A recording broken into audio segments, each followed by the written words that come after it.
Hello and welcome to another instalment of the Wyfutbol podcast with me, Michael Dryden, and Etches Adokru.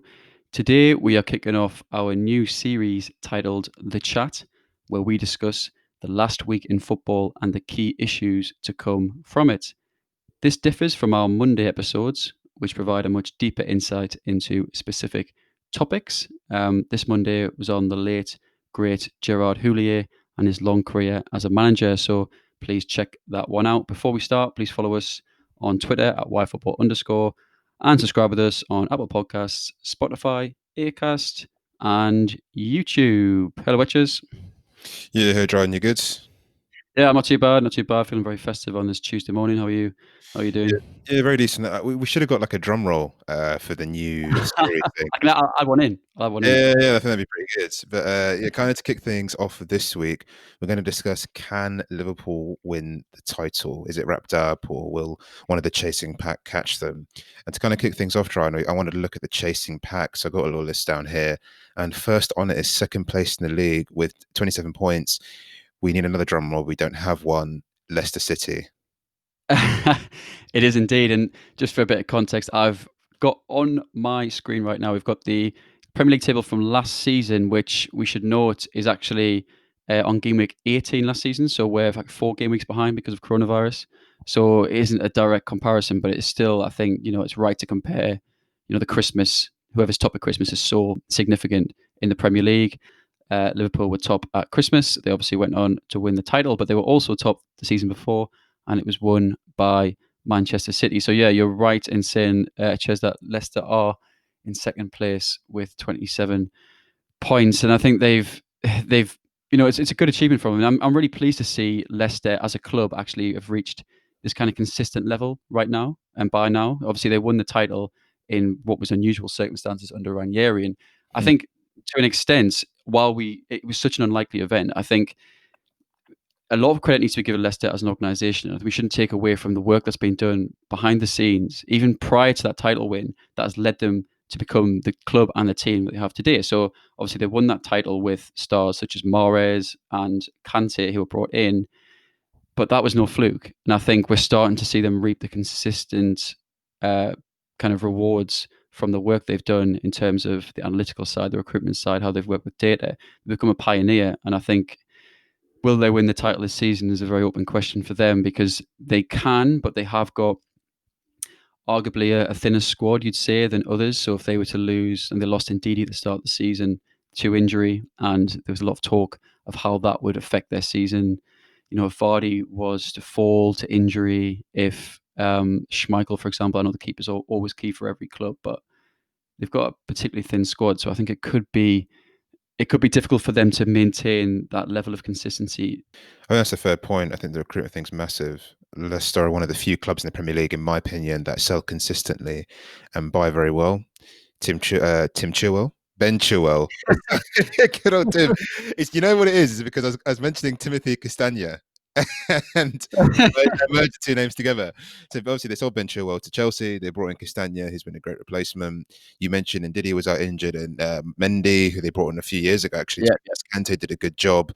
You look at Harry Maguire in defence, who left a few years ago, and Wesley Fofana has been immense. yeah, Like, he's a pressing machine. He's dyed his hair. I don't know if his hair is still peroxide blonde, which is one of the worst looks going. However, he's got such ability on the ball. He played it with Saliba, who obviously we have at Arsenal at the end last year, and he's been fantastic. And that's what Leicester do, is they keep selling their best players, but they continuously grow.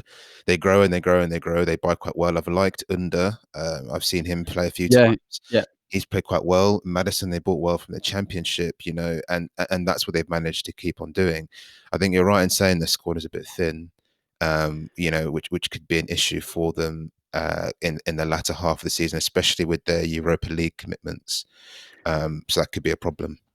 Moving on to the next team in the league. So we've got Man United. A bit of context here. So Jordan doesn't have Fernandez in his fantasy football team, and therefore he always wants Man United to lose because he doesn't actually profit from it. That's very true. But I think Man United's attacking talent is so good. I was speaking with my flatmate actually. What United have is they have match winners. So 78 minutes, you've played awful all game. Mm. Your players aren't up for it. Like, they're not really bothering. Like, it's cold, wet, and windy. It's not on Stoke. It's not in Stoke, but it's cold and windy.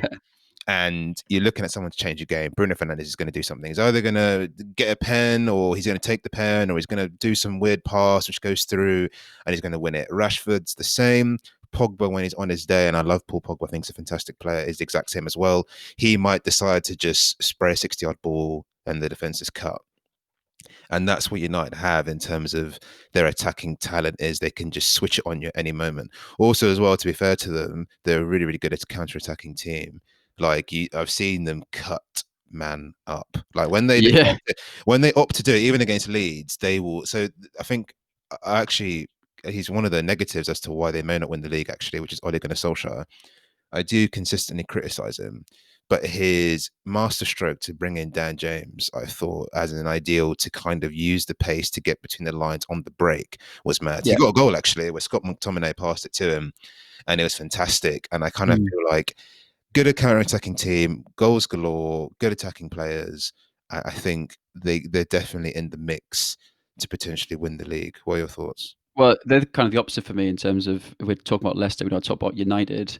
They they have a much more in-depth squad. Obviously, they've got the resources to do so, and arguably do have the sort of squad like Chelsea that could, you know, consistently perform across the 38 game weeks. And because now we're, and I was meant to mention this for Leicester, but I didn't. We're now talking a level now to win the Premier League. We're talking the bar's been set in the last 3 years at the 90-point level, if not more. I mean, what was Liverpool when I think it would have been the mid 90s last year? Yeah, City broke the 100-point total for the first time.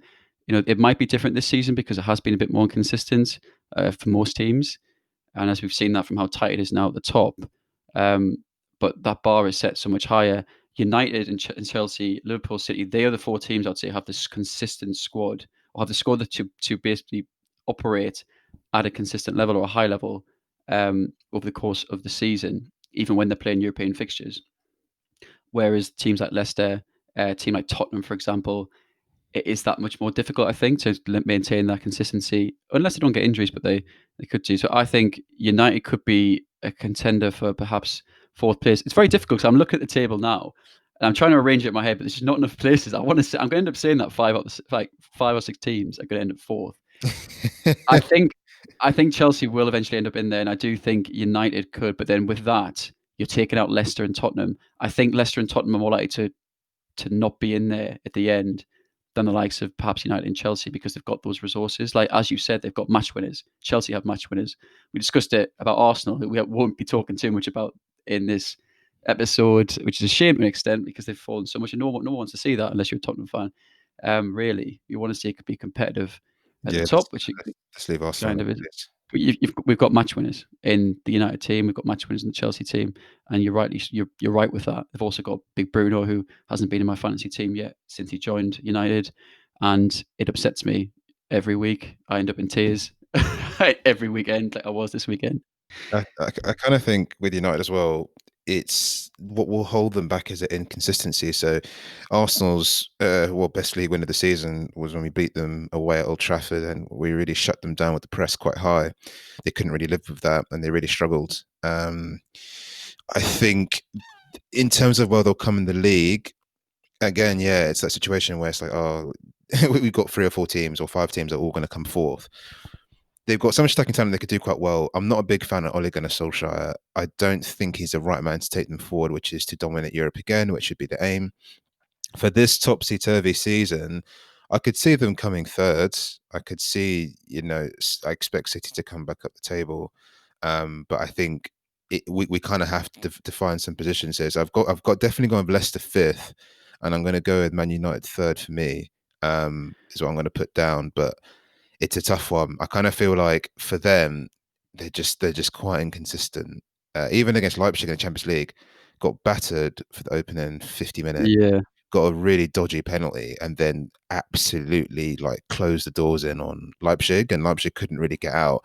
And that's what they're like. They just. I don't really think they have the consistency to mount a But serious. yeah, but Ollie's actually been quite has done quite well in terms of his reactions or being quite a reactive manager this season, and we've seen that the last kind of handful of games where even, for example, Cavani coming on against Southampton turned the game around. So looking at last season, they were actually at this point again. We're not in the same game week, so to speak, but at Christmas they were eighth. They were in eighth with 25 points. And you think now they are after 13 games, so that's 5 games behind because they've got a game in hand. They've actually got a point more in 26. They've got 21. Sorry, they've got a 7 goal difference, and they're sitting in third. So things are looking actually quite rosy. Aside from the fact that United, I think, now will be in the Europa League. Um, so yeah, I can see them being in there just because of that depth of squad. And as I said, they can change games with that depth.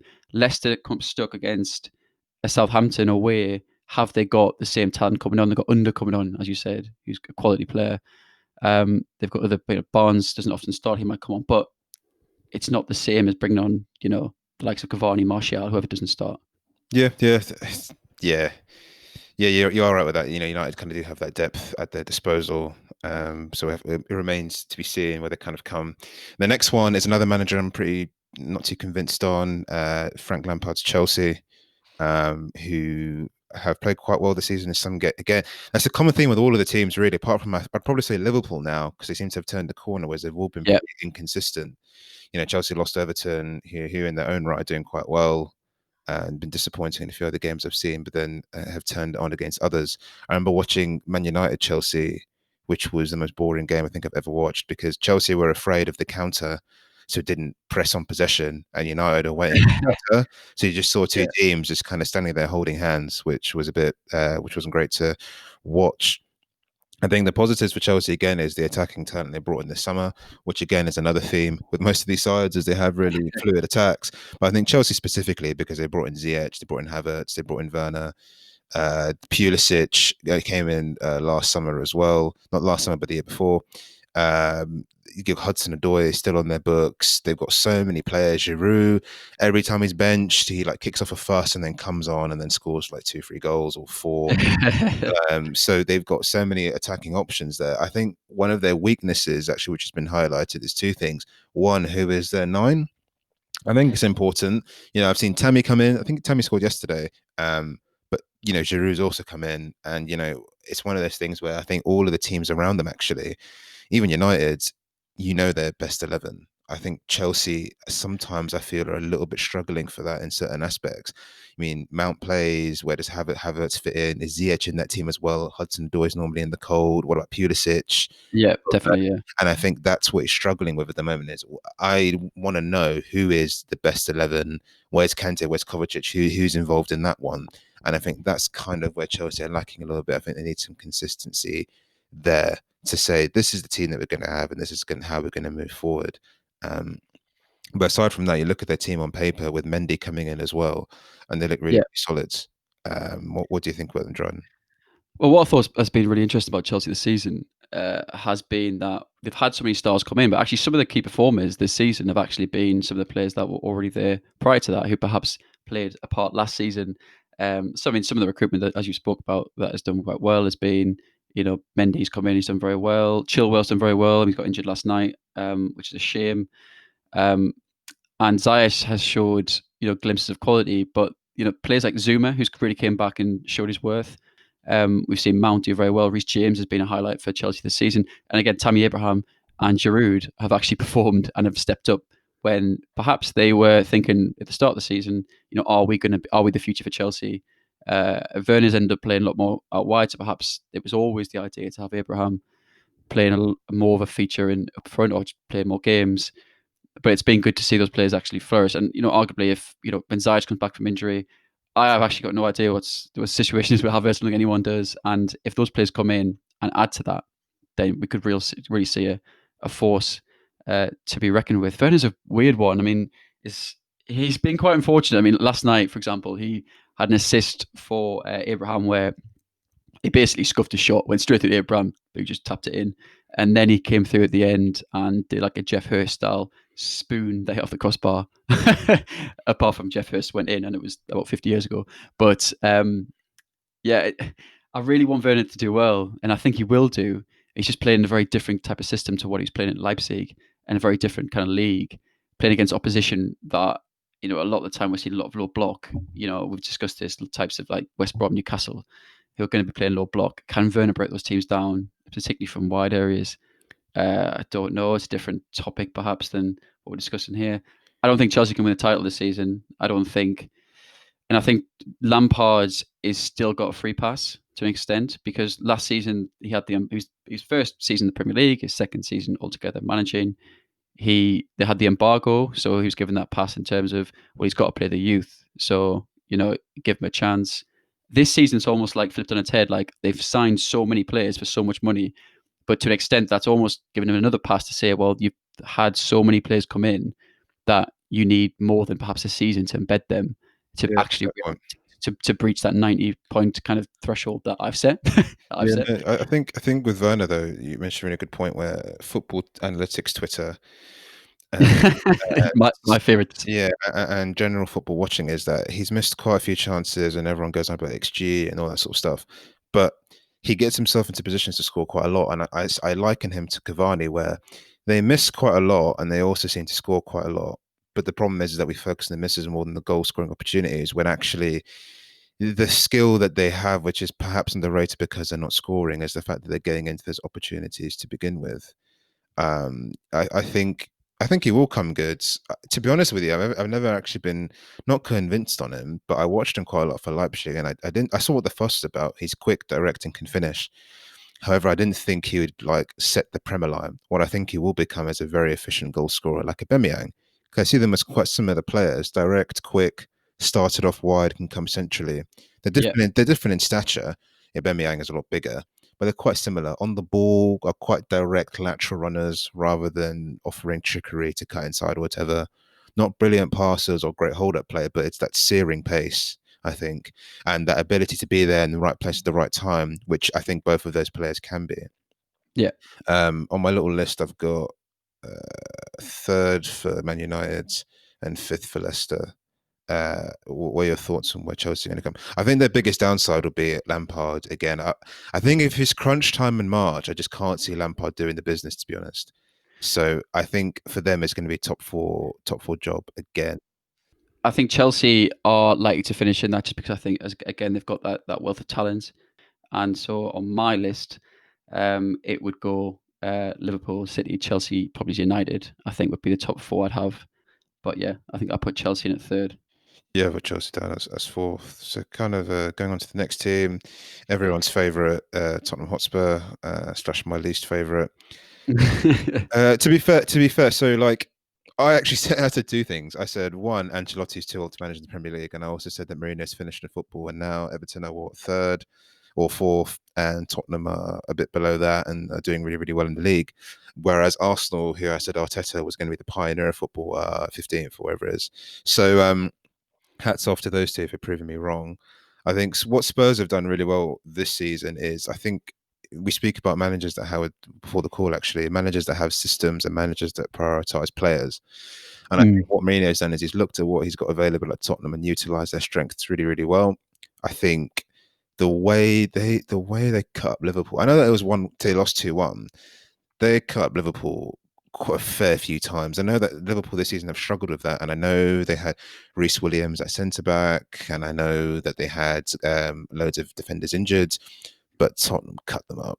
Like Yeah, there were four opportunities they should have scored. One Kane header, two Bergwijn ones, and Son who did score. But there were loads of half ops where either normally, to be fair, Fabinho, who I thought was excellent, made a covering tackle, blocker, interception where Tottenham were going. As soon as it came into either Lo Celso or Sissoko, whoever was central, you had one direction Son would be running in, you had Bergwijn running in another direction, and Kane immediately. And normally, because the fullbacks are pressing high, there's space galore. So I feel like Mourinho's got them really well drilled. I like Højbjerg. I think he's been really good for them. yeah, I yeah, think they look committed and solid. When they're sitting in their two banks of four, they're ready to pounce and know exactly what they've got to do. And when they've got players like Son and Kane, they're going to cause havoc. Mm, Just gonna, they're. I'm shaking my head because they're just gonna cause havoc. They're gonna do something in the game where there's gonna be a bit of magic, and you're gonna be in trouble because those two guys are on hot form right now. mm. Yeah, I think against Leicester, they came up against the masters of their own philosophy to pack central areas and then break on the counter. Leicester have been doing that for a number of years, are the masters. So perhaps that's where they came unstuck. But I mean, they obviously lost at Anfield, lost at home to Leicester. They've got good fixtures coming up. I've have Liverpool and City. So it'd be wrong to kind of. I think a lot of pundits now will be jumping on the whole. This is what we expected kind of thing from Tottenham. I think Tottenham are probably going to end up outside that top four. I don't think they're going to challenge for the title for the reasons I mentioned with Leicester. They haven't got that depth, I don't think, and they haven't got that plan B, seemingly, that perhaps other teams can do, that Liverpool can do by bringing on someone essentially like Jota or even in midfield with Thiago when he comes back. And so it's very difficult. Like when they went 2-0 down against Leicester, it can be a bit more difficult for them to opt to a plan B. I don't know what that plan B necessarily is. Yeah, I get what you mean. I think as good as Mourinho's counter-attacking ball is, they're poor against Palace. They drew 1-1. They're poor against Leicester. That plan B is something which is used in football a lot, and I do think that Mourinho has a lot of combinations at his disposal. But I think he's happiest taking the lead and playing that type of football to make teams come onto them. I think as well the efficiency of his strikers is so high. Is that sustainable? I keep Mm, seeing charts of like the expected goals. I don't like mentioning it too often of Son and Kane is really, really high. And I know that Aubameyang was really above his last season. And this year he struggled a little bit. So it'd be interesting to see if they can keep that up. mm. Personally, I don't think they have enough about them for the title. So I've actually got them as sixth because I just feel like they're not much better than Arsenal. We're terrible. I think Waiting for that comment. That's yeah, waiting. I just think we're terrible, and I just feel like because it's so topsy turvy, they're in with a shout. The advantage they do have over everyone else is they've got a big time game winner. So if they're in it around March time, March or April time, which they could well be, that's the thing. Like the sixth is quite harsh because they could well be involved in that time. Because and if they're fifth or sixth, only 5 points behind, I would change my predictions because I think when it's game time with someone like Mourinho, the way he's got them playing this season, they could actually fly up the league. I think his game Mm. management in big matches in particular is exemplary, and it's Yeah, probably it the is. best Yeah. out of any of the managers in that we're looking at. So I think it's sixth for now, but if you were to ask me again in Feb and they're still sixth, 5 points behind, I would actually put them a bit higher because I think that they just he would grind into them how to produce a result, and I think they could be unstoppable. But moving on, we've got a few more teams to look at. You've got City, who obviously I love Pep Guardiola. I think he is one of the best managers to ever grace the Premier League. I don't buy into all this narrative of he can only do it when he spends loads of money because I think the flip side is when you spend loads of money on top players to make top players play for you is harder than people actually think. A good example is Rafa Benitez Inter Milan after Mourinho left when they tanked because it's just not that easy. I think this year they've struggled creativity wise. Maybe you could argue because of David Silva leaving. I think also Leroy Sane is a big factor as well. I know they signed Ferran Torres, who's looked good. I think it's been a mixture of those two: the lack of Silva, lack of Sane, and also the injuries to both Jesus for a bit and Aguero.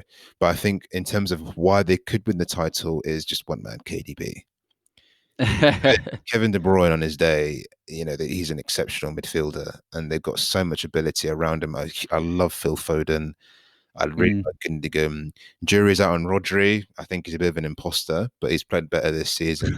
They've strengthened at centre back. DS looks okay. He looks Yeah. decent. But I think the issue for them has been creativity, which will hamper them winning the league. But you never know. Yeah, no, agreed. I think you talk about creativity, and I think the difference between the most obvious difference, and I don't want to make the most obvious analysis here, but the most obvious difference between this season and last season is last season they had David Silva, this season they don't. And I wonder if anyone has stepped up into that plate in that role. So David, I think the long-term successor was always meant to be Bernardo Silva. He's played in a similar role in when Mahrez plays on the right or Ferran Torres. I think last the game against Southampton, they played with Sterling, they were Ferran Torres, and did Mahrez start? I believe Mahrez started, Mm. and so you have De Bruyne playing as an eight, and then you have that kind of Bernardo Silva playing that David Silva role. people were talking whether Phil Foden would enter that role. Would Bernardo Silva, who I think was always the long-term successor, and it doesn't seem much of a surprise to me that we're looking at a Man City team that's not doing as well, and they don't have David Silva. That being said, I think one factor that they haven't, or one position they haven't seemingly got right since Guerrero's injury, or since Guerrero has just become a little bit older, is is the striking area. So Sterling's played in that area quite a lot. I think he got 20 Premier League goals last season. He doesn't get enough credit for that, I think, as well, in terms of his ability to score those goals. I think there's always the jury always seems to be out for Sterling in terms of his ability to score goals. Yet he scores 20 Premier League goals. Point being, Gabriel Jesus, I think, was meant to be that long-term successor as well, and perhaps hasn't lived up to, there's a lot hasn't lived up to that kind of expectation. There's a lot of games this season in the Premier League who's actually been on the bench because they've opted to play Sterling as the striker, the number 9, whatever, or they played with Ferran Torres in recent games up there because he played up there for Spain, I know, and scored. I think scored a hat trick from Yeah, the striking position for Spain. yeah, it's a good point because City, obviously the furthest down of the teams we're talking about, albeit with a game in hand, Yeah, which they could easily win. And they're so talented. I feel like this is make or break for Pep. I know he's got a 2-year deal. he's signed a contract. Yeah, I think he's on a 2-year deal, and I want him to. I want him to win because he's got a lot of haters now. He had a haters his first season where he was like, "Oh, you can't do it. It's not Bayern. It's not Barca." yeah, And then he smacked everyone up, and they won the league, and everyone was silent. Then it kind of was like, "Okay, fine, you won the league now. Win the Champions League." He hasn't done that, and now people are like, "Oh, is he really that good?" Like, City's recruitment. We spoke about recruitment with Leicester. City's recruitment has been a bit suspect at times. Most players they sign, I know Ferran Torres is relatively cheap, but that's because Valencia are in deep financial crisis. But yeah, generally, they spend a lot of money on their players, and when they don't come off, I'm thinking Rodri hasn't been brilliant. I'm thinking Mendy hasn't been brilliant. I'm thinking, oh, there's a few you could think of, and you think, was that money well spent? John Stones 50 million, Mangala 50 million. Players like that. You're thinking, right, well, it's just money well spent, really. I think that's kind of hindered him. I hope he can win the title this season because I'm a big fan of his, and obviously Arsenal can't win. I think it will be. I think it's going to be second because obviously the team we're looking at next, the obvious team. I think the gap they have now between their main rivals, I don't think can be overturned. yeah. They're 8 points behind. Well, they're 8 points behind Liverpool with a game in hand, so it's not completely out of the question. But I think the issue is more. Last season, once Liverpool got going, I mean, I think they seemingly got going from the outset. But even when City themselves did so well and won the Premier League with 100 points, once it got going, you couldn't stop them. And that could happen with Liverpool now because Liverpool, we're going to go and talk about them in a second, but they've got players who've come back. They are picking up some form. They've got good fixtures, as do City, but Liverpool have good fixtures too. It's going to be difficult catching them. 5 point gap at this stage is actually still quite a lot. Yeah, exactly. Last season they were like juggernauts. Obviously, that's the last team we went to look at, which was actually Arsenal, who I believe that with a few more wins under our belt and some January signings, we will climb to the top of the league. Okay, yeah, but we'll gloss over that. Imagine, if Arsenal actually won the wow, It's just not going to happen here. How are they going to win the league? They've got 14 points. I would be crying. I was going to say it on the podcast loud and clear. I would be crying. I'd be walking around the street, tattoo across my chest if we won the league, in tears. Yeah, that'd be great. But anyway, yeah, no, back to Liverpool. Back to Liverpool. 'Cause obviously they're top at the moment. Reason why they're going to win the league, obviously they're the current champions, and they've just got gunmen everywhere. In particular, they just you just can't. See, I watched the Palace game, and Palace played quite well in the opening 35 minutes, and unfortunate with the goals they conceded. But Liverpool are just so efficient. Like they maybe haven't even been as efficient as previous season, but when you need someone to bag, Salah will be like, right, okay, let me just do it, and he'll get the goal. Mane is the same. Bobby has been interesting, and Jota, because I think Bobby's come in under a lot of stick this season, which I think has been unjust because Yeah, I don't agreed. Yeah. think he's really changed. I think what's happened is when a team's winning, if you go and win 60 games in a row, no one is going to say you could be the worst right back in the world. No one's going to say shit because you've won 60 games in a row.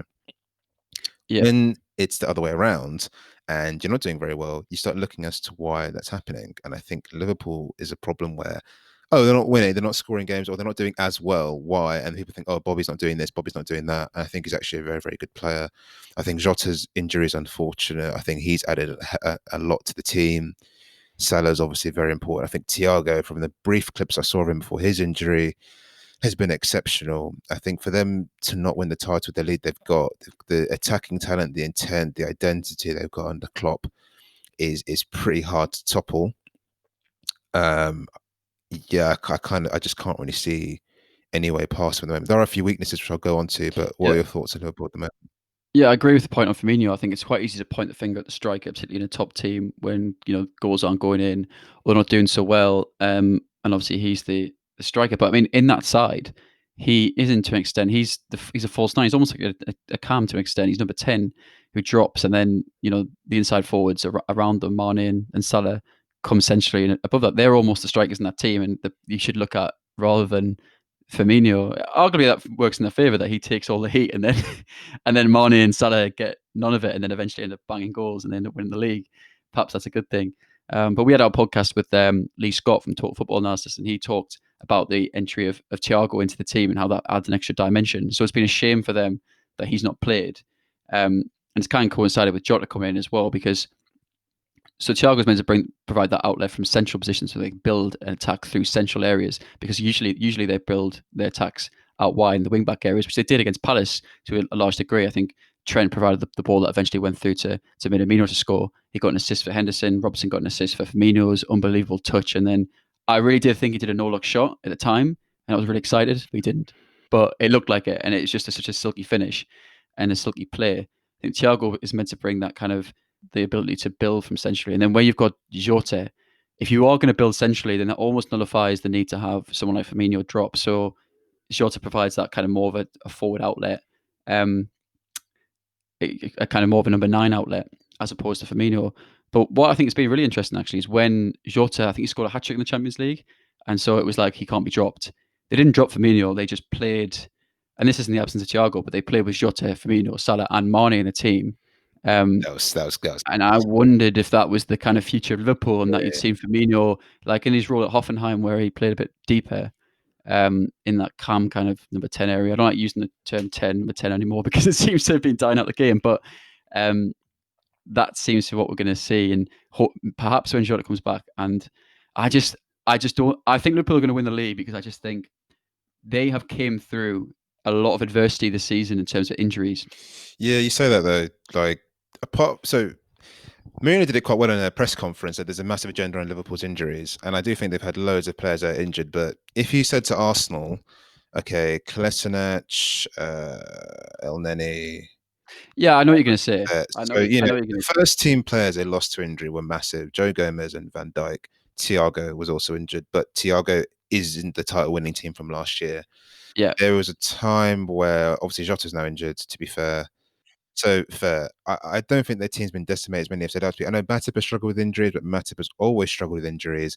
I know Fabinho's been injured, to be fair, but was out for a brief period of time. So actually, their injuries haven't been as bad as yeah. they're made I, out to be. I actually agree, and I've listened to a lot of interviews with Klopp on the radio when I've been working. Been listening to a lot of radio, and I'm on the fence. I mean, we'll not talk about this now because we'll end up talking for another hour. But the whole injury argument, where he says doesn't want to play at 12:30 on a Saturday, for example, where they played in away in the Champions League on a Wednesday, and just this whole kind of, or just almost this whole kind of narrative around, especially during coronavirus, the number of fixtures we're playing so quickly. We're going abroad, we're getting a lot of muscular injuries. I don't necessarily buy into this argument that is so unjust for Liverpool because they have such resources and such a big side. I think my point is more to they have still had those injuries and they are still top by 4 points at Christmas.